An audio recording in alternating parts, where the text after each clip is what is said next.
언니, 이번 달 백화점 신상 봤어요? 나 다른 건 다 괜찮은데 조그만 클러치 가방 하나만 사줘요. 진짜 그거 메고 학교 가면 애들이 다 나만 쳐다볼 거야. 아가씨, 아직 학생이 무슨 명품을 그렇게 좋아해요? 그 나이에는 평범하게 하고 다니는 게 가장 예쁜 거예요. 저도 대학교 졸업해서 제가 돈 벌기 시작했을 때 제 돈으로 처음 가방 샀어요. 언니가 학교 다닐 때랑 지금이랑 10년이나 지났다고요. 10년이면 강산도 변한다는데 요즘은 명품 한두 개씩은 다들 기본이에요. 교복 위에 입는 가디건도 명품? 학교에서 신는 슬리퍼도 다 명품이라니까요?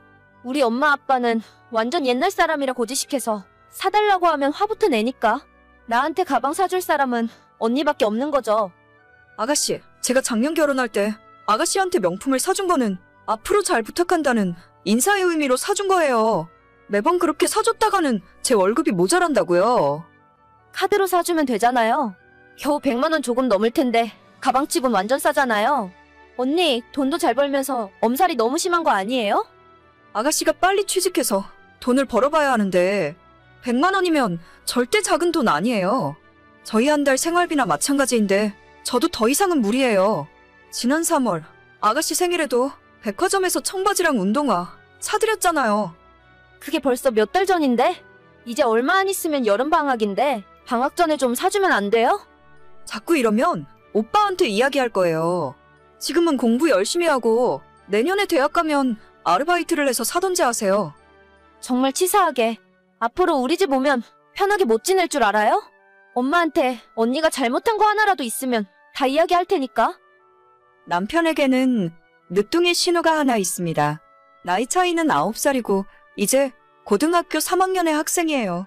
한창 공부 열심히 하고 대학 갈 생각을 해야 하는데 그놈의 명품이 뭔지. 작년에 남편이랑 결혼 준비하면서 신우와 셋이 만나 밥도 먹고 자주 놀았어요. 제가 위로 아래로 아무도 없는 외동이라서 마치 막내 동생이 생긴 것 같아 기분이 좋더라고요. 신우가 얼굴도 예쁘장하고 키도 큰 편인데 너무 안 꾸미고 다니길래 남편 예물 보러 백화점에 갔을 때 신우가 자꾸 눈에 밟혀서 그냥 나올 수가 없었어요.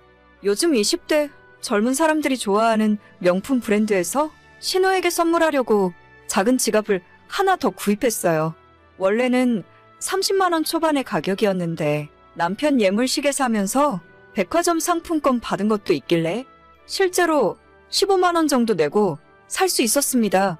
신우에게 선물해줬더니 너무 좋아하고 자기는 평생 이 지갑만 쓸 거라면서 행복해 하더라고요. 주는 저도 기분이 좋았었는데 문제는 그 선물을 받은 뒤로부터 신우가 조금씩 변하기 시작했어요. 언니, 이번 주말에 나랑 백화점 안 갈래요? 뭐 사달라는 건 아니고 그냥 답답해서 바람 좀 쐬고 싶어서 그래요. 안 돼요. 저번에도 그런 식으로 아울렛 가자고 하더니 신발 사달라고 난리 피웠잖아요. 이번에도 백화점 가면 또 뭐 사달라고 하게요? 아니, 꼭 뭘 사달라는 소리가 아니라 그냥 백화점 가서 예쁜 것들 보면 기분도 좋아지고 그러니까. 아가씨는 지금 한참 공부할 때인데 자꾸 이런 식으로 딴 곳에 신경 쓰면 어쩌려고 그래요? 대학 못 가면 나중에 어머님한테 내가 혼날 것 같은데. 아, 내 대학은 내가 알아서 한다고요. 백화점 가요. 맨날 독서실에서 밤늦게까지 공부하느라 답답해 죽겠단 말이야. 안 돼요. 백화점 가자는 소리 할 거라면 앞으로 아가씨 고등학교 졸업할 때까지는 연락하지 말고 공부 먼저 해요. 대학 들어가면 그때 선물로 가방 사줄게요. 사주면 진짜 열심히 공부한다고요. 요즘 스트레스를 너무 많이 받아서 집중도 잘 안 된단 말이야. 아가씨, 나 일하러 가야 해요. 나중에 다시 연락하고 일단 모의고사 성적 나오는 거 보고 생각해 볼게요. 언니, 진짜 그러다가 후회할 거야. 제가 그 나이 또래에는 명품 가지고 다니는 친구는 거의 찾아보기 힘들었어요. 저희 친정 부모님이 돈도 잘 버시고 먹고 사는 데는 전혀 부족함이 없었지만 명품이나 사치품은 절대 사주시지 않았죠. 갖고 싶으면 나중에 너가 성인이 되고 알바를 해서 사던지 직장에서 월급을 받고 너가 번 돈으로 사라고 하셨는데 저는 지금도 그 말이 맞다고 생각해요. 한두 푼 하는 것도 아니고 최소 몇십만 원에서 돈 100만 원은 우습게 넘어가는데 학생 신분으로 들고 다닐 만한 물건은 아니죠. 지금 생각하면 제가 결혼 전에 신우에게 그 지갑을 사주는 것이 아니었는데 그때부터 뭔가 일이 잘못된 것 같아요.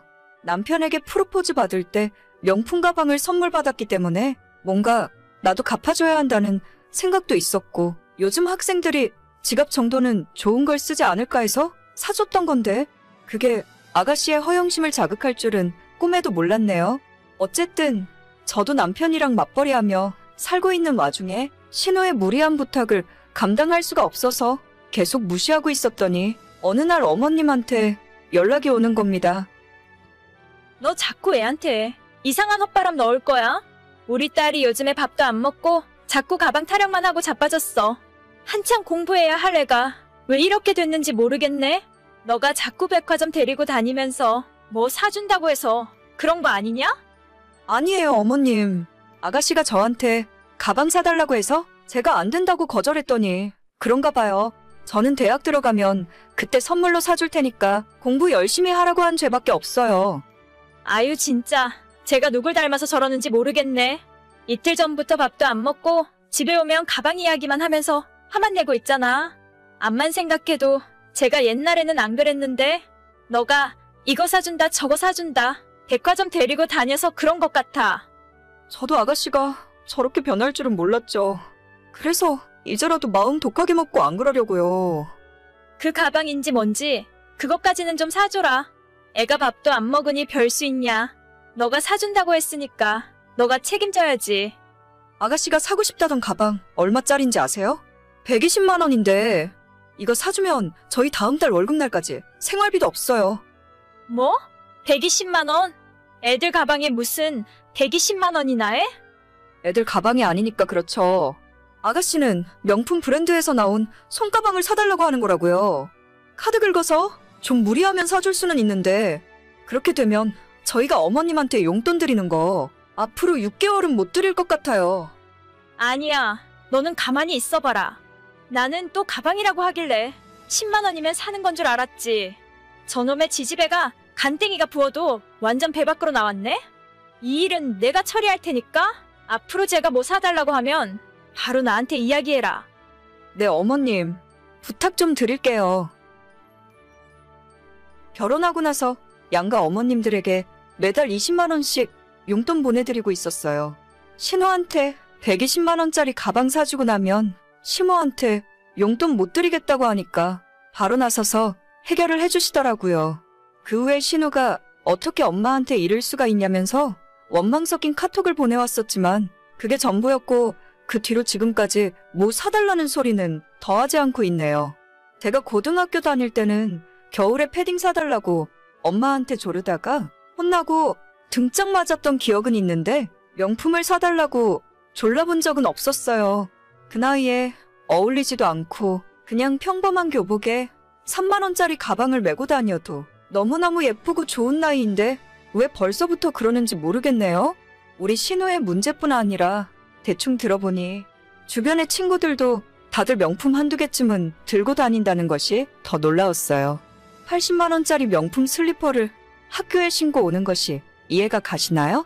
저는 제가 갖고 있는 명품들 다 합쳐봐야 지갑 하나, 가방 2개가 전부인데 그마저도 가방 하나는 프로포즈 받을 때 남편이 사준 거예요.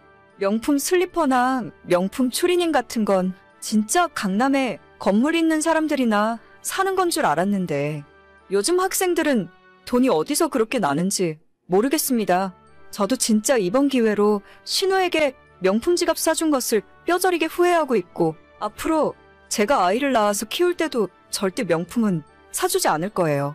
저희 부모님처럼 너가 나중에 커서 성인이 되고 스스로 번 돈으로 사라고 해야 맞는 거지.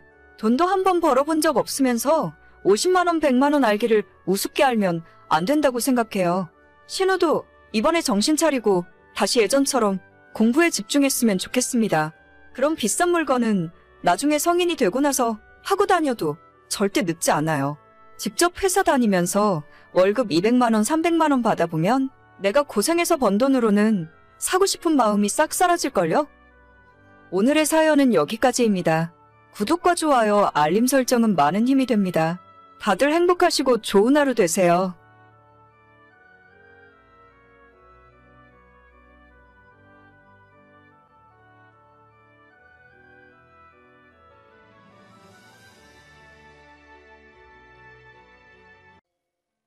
당신 오늘도 늦어? 요즘 맨날 야근인 것 같은데. 일찍 집에 오는 날이 없네? 미안. 그런데 내가 저번에도 이야기했잖아. 요즘 우리 회사 완전 난리라니까? 중국 수출 계약건 때문에 매일 거래처 접대한다고 난리야 난리. 완전 정신이 쏙 빠질 것 같다 진짜. 근데 당신 예전에는 이 정도로 바쁜 적은 없었잖아. 아무리 바빠도 저녁은 집에서 먹었고 주말에 한 번씩 캠핑도 가고 했었는데 요즘 몇 달 동안 정말 너무하는 거 아니야? 미안해. 나라고 이러고 싶어서 이러겠냐? 요새 좀 바빠서 소홀해졌다고 쌓인 게 많았나 보네. 그래 좀 서운해. 예전에는 바빠도 이 정도는 아니었는데. 당신이 열심히 일하고 고생하는 건 알아. 하지만 머리로는 이해하는데 자꾸 서운한 마음 드는 건 어쩔 수 없어. 지금 내가 무슨 말하는지 당신도 알지? 당연하지. 당신한테는 항상 너무 미안해. 내가 최대한 빨리 빠져나가서 일찍 들어가 볼게. 이번 주말에 같이 쇼핑이라도 가자. 그래놓고 또 새벽까지 술 마시고 늦게 들어올 거잖아. 내가 당신 한두 번 겪냐? 맨날 잔소리할 때만 빨리 들어오겠다고 말만 하고. 이번에는 정말 일찍 들어갈게. 나도 힘들다 힘들어. 술 많이 마시지 말고 이따 집에 올 때 꼭 대리기사 불러. 괜히 3만 원 아끼려고 음주운전 하지 말고, 알겠지? 쓸데없는 걱정은 그만하시고 피곤하면 일찍 자. 괜히 나 들어갈 때까지 기다리고 있지 마시고요. 저희 남편은 남들 다 알아주는 대기업에 다니고 있습니다. 연봉도 많이 받는 편이고 솔직히 능력 있는 사람이라서 회사 내에 인정도 받고 있어요. 그래도 신혼 초에는 없는 시간 쪽에서 저와의 시간은 항상 챙기던 사람이었는데 올해부터 이상하게 훨씬 바쁘다 하더라고요. 일주일에 두세 번씩 술 마시고 늦게 들어오고 주말에는 전무님 상무님 접대 골프를 다녀야 한다며 새벽같이 뛰쳐나갔습니다.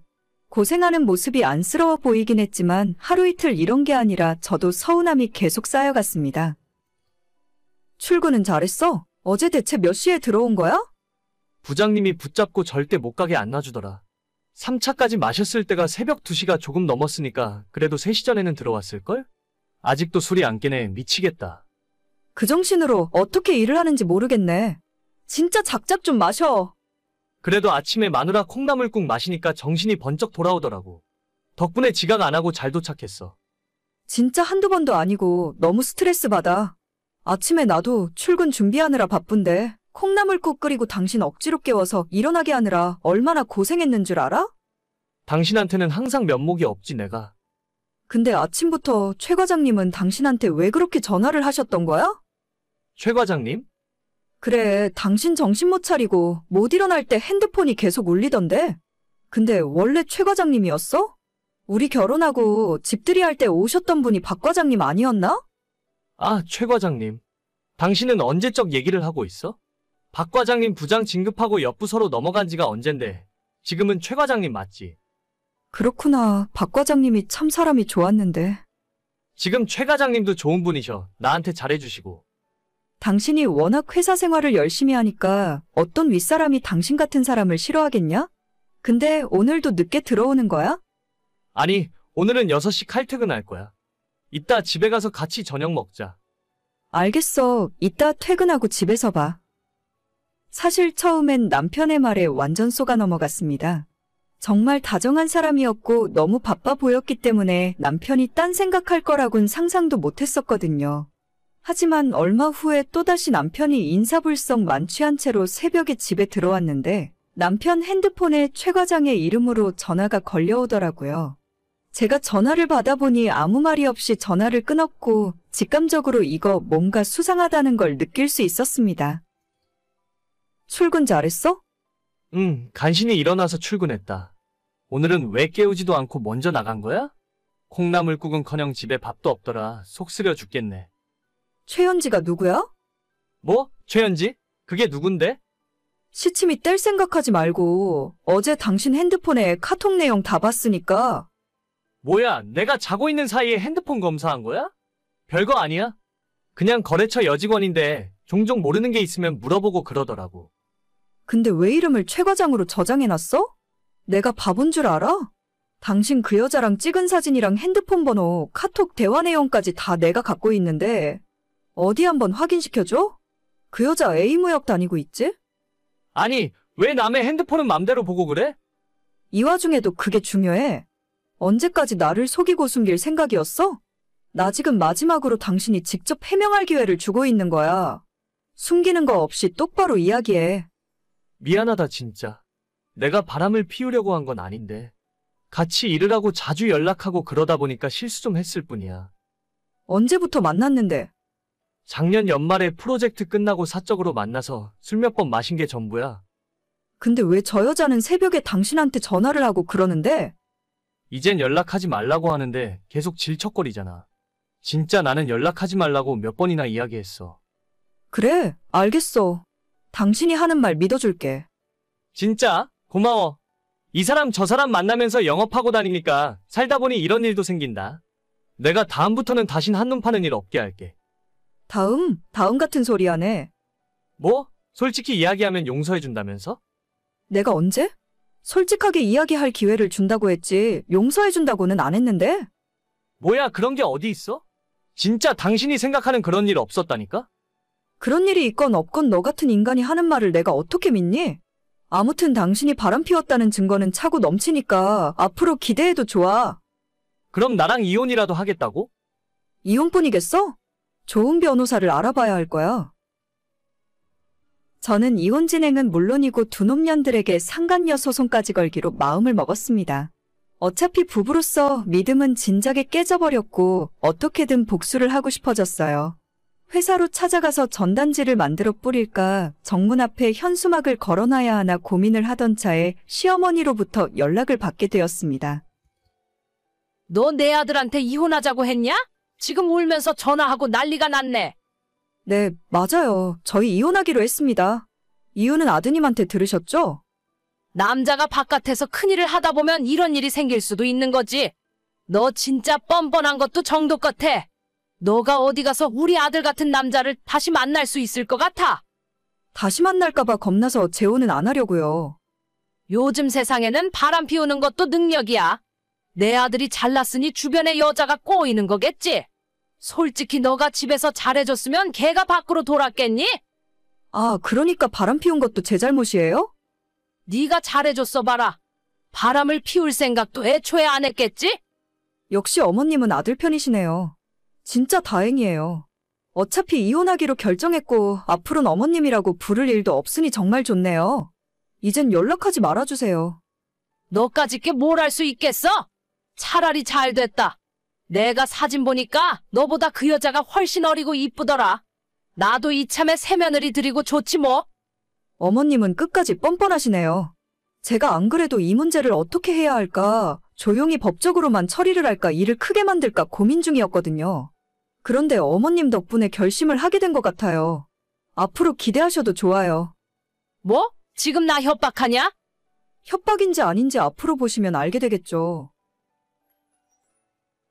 어머님과의 대화를 마치자마자 바로 변호사 사무실로 달려갔어요. 상담을 통해 제 사정을 모두 이야기했고 남편과 그 여자에게는 상간녀 소송 그리고 남편에게 이혼 서류를 만들어 보냈습니다. 원래는 저도 쪽팔리고 동네방네 소문나는 거 싫어서 조용히 법적으로만 처리하려 했는데 어머님이 제 마음에 불을 당기셨네요. 남편과 상간녀 회사 앞에 현수막도 걸고 열심히 동네방네 전단지도 만들어 뿌렸죠. 회사 부서마다 배치되어 있는 팩스로 전단지를 몇 장씩 보냈더니 효과가 직방이더라고요. 며칠 만에 남편이 잘못했다고 싹싹 빌고 제발 그만하라더군요. 자기도 얼굴 들고 돌아다닐 수가 없고 상간녀는 회사 출근도 못한 채 집에만 틀어박혀서 나오지도 못한다면서요. 그러던가 말던가 제가 두 인간들 사정을 봐줄 이유가 있겠습니까? 이혼하면서 재산 분할도 제대로 받고 위자료도 잔뜩 뜯어낼 거예요. 여자가 한을 품으면 한여름에 서리가 내린다는 걸 제대로 알게 해줄 겁니다. 오늘의 사연은 여기까지입니다. 구독과 좋아요, 알람 설정은 많은 힘이 됩니다. 다들 행복하시고 좋은 하루 되세요.